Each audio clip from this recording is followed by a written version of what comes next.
Varicose veins కి సరైన చికిత్స కోసం సంప్రదించండి ఎవిస్ హాస్పిటల్. హలో రామ్ గారు. హాయ్ నారాజు. Visualization 2.0 happy money. సో అలాగో జూన్ 16th నుంచి స్టార్ట్ అవబోతుంది. ఏ విధంగా ఉండే అవకాశం ఉంటుంది? అంటే ప్రతి ఒక్కరికి కంటెంట్ ఏమి ఉంటుంది, ఎన్ని రోజులు మన కెరీర్ కోసం, ప్యాషన్ కోసం విజువలైజేషన్ ఎలా చేసుకోవాలో చెప్పారు. దాంతోపాటు ఇందులో హ్యాపీ మనీ అంటున్నారు. అసలు ఏ విధంగా ఉంటుందని చెప్పేసి అడుగుతున్నారు. ఎలా ఉంటుందండి నారాజు? ఎలా ఉంటుందో చెప్పే ముందునే నేను సుబ్రావు కథ చెప్తాను. ఓకే. సుబ్రావు ఫ్రెండ్ రమేష్ ఉన్నాడు. ఇద్దరికి చిన్న మిస్అండర్స్టాండింగే, ఇద్దరు గొడవ పడ్డారు. గొడవ పడిన తర్వాత మళ్ళీ రమేష్ వేరే ఊర్లో ఉంటాడు. సో సుబ్రావు నేను ఆ ఊరికి వెళ్ళి సుబ్రావు రమేష్ దగ్గరికి వెళ్దామంటే నేను రాను అన్నాడు. ఎందుకంటే మా ఇద్దరికి సరిపోదు, నేను రాను. అదేంటి సుబ్రావు, అతను మన ఫ్రెండే కదా అంటే, ఆ రోజు మాకు మిస్అండర్స్టాండింగ్ అయింది, అర్థం చేసుకోలేదు సరిగా, అట్లాంటి వాడికి నేను ఇంటికి రాను అన్నా. సరే మనం ఇంత దూరం వచ్చాం కదా, వాళ్ళ ఇంటికి పోతే ఏమైనా అనుకుంటాడేమని, ఏమైనా అనుకుని నాకు ప్రాబ్లమే లేదు, రాకపోయినా కలవకపోయినా పర్లేదు అన్నాడు. కొన్నాళ్ళ తర్వాత రమేష్ సుబ్రావు వాళ్ళ ఊరికి వచ్చాడు. నేను కామన్ ఫ్రెండ్ కాబట్టి రమేష్ని కలిశాను. సుబ్రావుని కలుద్దాం రా అన్నాడు. ఆ రోజు నా దగ్గరికి వచ్చినప్పుడు సుబ్రావు మా ఇంటికి రాలేదు. సుబ్రావుకు నాకు సరిపోదని మీకు కూడా తెలుసు కదా, ఆయన వచ్చుంటే నేను వచ్చుండేవాడిని, తను రాలేదు, నేను ఎందుకు రావాలి అన్నాడు. ఇది జరిగి 10 సంవత్సరాలు అయింది. ఇద్దరు ఒకరికొకరు మాట్లాడుకోరు. ఇప్పుడు ఈ కథ తర్వాత మనం హ్యాపీ మనీలో ఏం మాట్లాడతామో చెప్తాం. సస్పెన్షన్ కాకుండా కొంచెం రివీల్ చేస్తే బెటర్ కదా. సో నారాజు, ఇప్పుడు ఆ కథ చెప్పాను కదా, ఇప్పుడు చెప్తాను అసలు ఆ కథ మీనింగ్ ఏంటనేది. మనం హ్యాపీ మనీ గురించి మాట్లాడుతున్నాం. విజువలైజేషన్ 2.0లో మనుషులు డబ్బుతో మనిషి లాంటి గొప్ప సంబంధాన్ని, సత్సంబంధాన్ని ఎలా ఏర్పరచుకోవాలో నేర్చుకోవాలంటే హ్యాపీ మనీ అనేది కరెక్ట్ ప్రోగ్రామ్. ఈ మనీ అనేది రమేష్ లాంటిది. సుబ్రావు అనేవాడు మన ఫ్రెండ్. ఈ సుబ్రావు రమేష్ని కలవడు, రమేష్ సుబ్రావుని కలవడు. ఎందుకంటే చిన్న మిస్అండర్స్టాండింగ్ రావడం వల్ల, వాళ్ళిద్దరి మధ్య సంబంధాలు చాలా నెగిటివ్గా ఉండడం వల్ల ఒకరిని ఒకరు కలవడానికి ఇష్టపడరు, ఒకరు కలిసినా ఒకరినొకరు మాట్లాడుకోరు, ఒక చోట ఇద్దరు కలిసి ఉండరు. ఇమాజిన్, డబ్బు గనక వ్యక్తి అయితే, మనీ గనక మీ జీవితంలో ప్రాణమున్న ఒక జీవి అయితే, అది మిమ్మల్ని ఇష్టపడనిది అయితే, లేదా మీరు ఇష్టపడని వాళ్ళైతే, your relationship will be very bad. అందుకే మనం మాట్లాడింది అంటే పాజిటివ్ రిలేషన్షిప్ డబ్బుతో ఎలా ఏర్పరచుకోవాలి. నారాజు, మనకి బట్టలతో బంధాలు ఉంటాయి తెలుసా. మనం హ్యాపీగా ఉన్నప్పుడు, మన బర్త్డే అయితేనో, స్పెషల్ అకేషనో, ఏ డ్రెస్ వేసుకోవాలో వేసుకుంటాం. వేసుకున్నప్పుడు మన కాన్ఫిడెన్స్ లెవెల్స్ డిఫరెంట్గా ఉంటాయి. వస్తువులతో మనకు అనుబంధం ఉంటుంది. అట్లాగే ఒక్కొక్కసారి ఇంటికి అనుబంధం ఉంటుంది. మా ఇల్లు, నేను చిన్నప్పటి నుంచి ఇక్కడే పెరిగాను. స్కూల్కి అనుబంధం ఉంటుంది, వ్యక్తులతో అనుబంధం ఉంటుంది. మరి వస్తువులతో, ప్రాణం లేని వాటితో, స్థలాలతో, ప్రదేశాలతో నీకు ఇట్లాంటి అనుబంధం ఉన్నప్పుడు, మనిషి చాలా ఆనందంగా ఫీల్ అవుతున్నప్పుడు, డబ్బు అనేది గుర్తొస్తే నువ్వు అదే ఆనందాన్ని, అదే ఎమోషన్ని ఫీల్ కాకపోతే అది మనీ, హ్యాపీ మనీ అవ్వదు. నీ దగ్గర నుంచి ఎప్పుడెప్పుడు వెళ్ళిపోదామా అని చూస్తుంది. నువ్వు ఎప్పుడెప్పుడు నీకు తెలియకుండానే దూరంగా ఉంటావు. అలాంటిది ప్రాక్టికల్గా తెలుసుకోవాలనుకుంటే మనకున్న బంధం ఎలాంటిది, దాంతో పాజిటివ్ రిలేషన్షిప్ ఎలా డెవలప్ చేసుకోవాలి అన్నది హ్యాపీ మనీలో మనం మాట్లాడతాం. అటెండ్ అయిన ప్రతి ఒక్కరు ఇమోషన్ అనమాట. యా, మనం ఎంత స్ట్రాంగ్గా మనీ అనేటువంటి విషయం మీద, హ్యాపీనెస్ అనేటువంటి విషయం మీద యాటిట్యూడ్ని డెవలప్ చేసుకుని ముందుకెళ్తున్నాము. మన గోల్కి రీచ్ అవ్వడానికి మనీ ఎంతవరకు ఉపయోగపడుతుంది, బై ప్రోడక్టా, అండ్ దాని మీద ఎమోషన్ పెడితే ఏ విధంగా ముందుకెళ్తామని చెప్పడం అదే హ్యాపీ మనీ. మనం ఎప్పుడు ఆ ఎమోషన్ని పాజిటివ్గా ఉంచాలన్న విషయం ఆలోచించాం.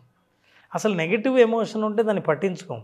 ఒక్కొక్కసారి దాన్ని మాట్లాడడం అవాయిడ్ చేయడానికే ట్రై చేస్తుంటారు. రకరకాలైన ఎమోషన్లు మనిషికి డబ్బులతో ఉంటాయి. ఆ ఎమోషన్ యొక్క ఫలితాలు ఎలా ఉంటాయని తెలుసుకోవాలంటే హ్యాపీ మనీ ప్రోగ్రాంలో తెలుసుకోవచ్చు. అది మొదటి అంశం. రెండవదిగా ఫైనాన్షియల్ వెల్నెస్. ఫైనాన్షియల్ వెల్నెస్ అనేది ఇవాళ నువ్వు ఆశ్చర్యపోతావు. మనం మాట్లాడుతున్నాం ఇక్కడ చిన్న విషయంగా. పెద్ద పెద్ద కార్పొరేట్ ఆర్గనైజేషన్లు వాళ్ళ క్లయింట్స్, అంటే వాళ్ళ ఎంప్లాయీస్ యొక్క ఫైనాన్షియల్ వెల్నెస్ని జాగ్రత్తగా అబ్జర్వ్ చేస్తున్నారు. ఎవరైతే వాళ్ళ ఫైనాన్షియల్ వెల్నెస్ను చూడలేదో ఆ ఎంప్లాయీస్ కంపెనీని రిజైన్ చేసి వెళ్ళిపోతున్నారు. ఫైనాన్షియల్ వెల్నెస్ ఎవరి ఎంప్లాయీస్ని అయితే బాగా చూస్తున్నారో వాళ్ళు చాలా కాలం పాటు ఆర్గనైజేషన్లో పనిచేస్తున్నారు.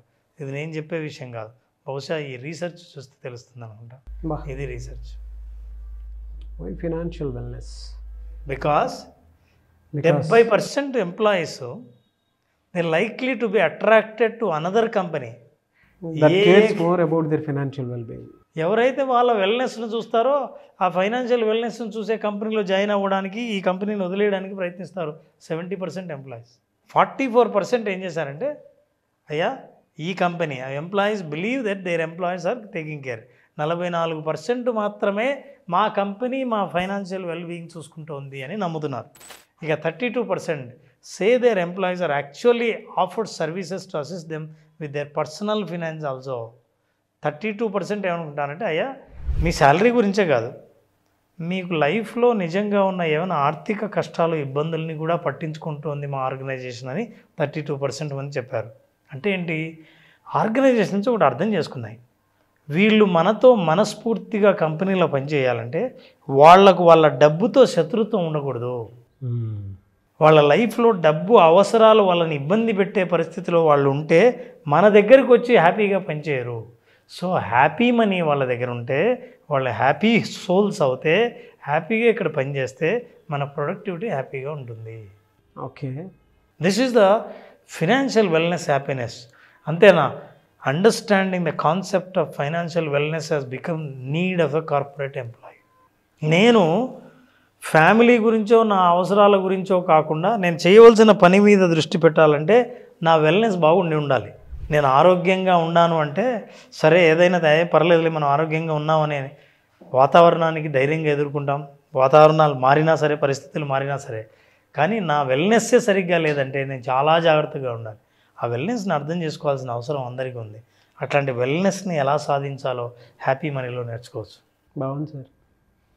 నాకు ఒక చిన్న రిక్వెస్ట్ అండి, ఒక 15,000 రూపాయల శాలరీ ఉన్న లేదంటే 10,000 రూపాయల శాలరీ ఉన్న ఒక ఎంప్లాయీ ఒక 30,000కి 40,000కి 50,000కి విజువలైజేషన్ త్రూ ఎలా రీచ్ అవ్వాలి అనేటువంటి ఒక వీడియో చేద్దామని ఉంది. ఎందుకంటే మనకు సంబంధించినటువంటి ఆడియన్స్ చాలామంది ఉన్నారు.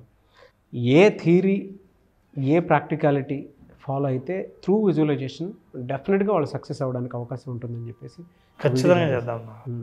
లేదు, మనం వాళ్ళకి సహకరించడం కోసమే, వాళ్ళు ముందుకు వెళ్ళడం కోసమే, ఏ ఎమోషన్తో వాళ్ళు ఉంటే ముందుకు ధైర్యంగా వెళ్ళి అనుకున్న శాలరీని సాధించగలుగుతారు అన్నది మనం ఖచ్చితంగా చేద్దాం.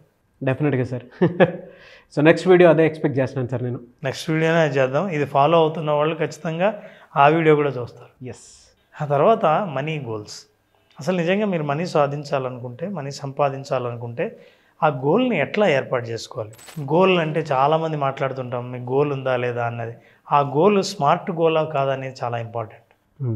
అసలు అంటే ఏంటి, మీరు పెట్టుకుంటున్న మనీ గోల్, మీరు సంపాదించాలనుకున్న డబ్బు స్పష్టంగా ఉందా లేదా?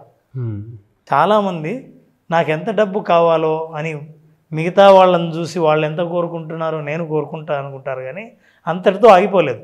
స్పష్టంగా ఉండడమే కాదు, కొలవగలిగినట్లు ఉండాలి. అంటే మీరు ఒక లక్ష్యం ఏర్పరచుకున్నాక నా మార్గం లక్ష్యం వైపే పోతుందా లేదా? జీపీఎస్ అని ఉంటుంది నారాజు మనకి. మన జీపీఎస్ ఆన్ చేస్తే అది 2 విషయాలు చూపిస్తుంది. మీరు ఎక్కడున్నారు, ఎక్కడికి వెళ్ళాలి. అక్కడికి వెళ్ళాలంటే ఎంత దూరం పడుతుంది. మీరు ప్రయాణం చేస్తూ ఉంటే అప్పుడు దాంట్లో ముళ్ళు కూడా చూపిస్తుంది, మీరు కరెక్ట్ డైరెక్షన్లోనే వెళ్తున్నారా. సో అట్లా మెజర్ చేయగలిగినది ఉండాలి. స్మార్ట్, వెరీ క్లియర్, స్పష్టంగా ఉండాలి. దాన్ని కొలవగలిగిందిగా ఉండాలి.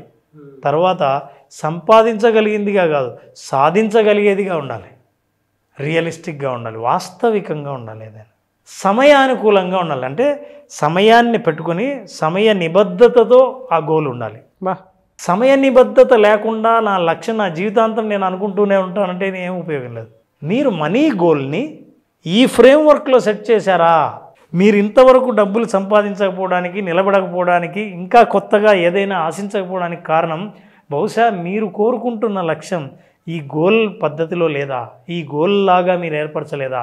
అట్లాంటి ఏర్పరచాలంటే, ఆ స్పష్టత కలగాలంటే ఖచ్చితంగా నువ్వు ఇందాక అడిగినట్టు హ్యాపీ మనీలో తెలుసుకునేవి నా లక్ష్యంలో నా వెల్నెస్ ఎలా ఉంది, నా సంబంధం ఎలా ఉంది, నాకు కావాలనుకున్న లక్ష్యాన్ని ఎట్లా నేను సెట్ చేసుకోవాలి. వీటి గురించి మనం మాట్లాడదాం.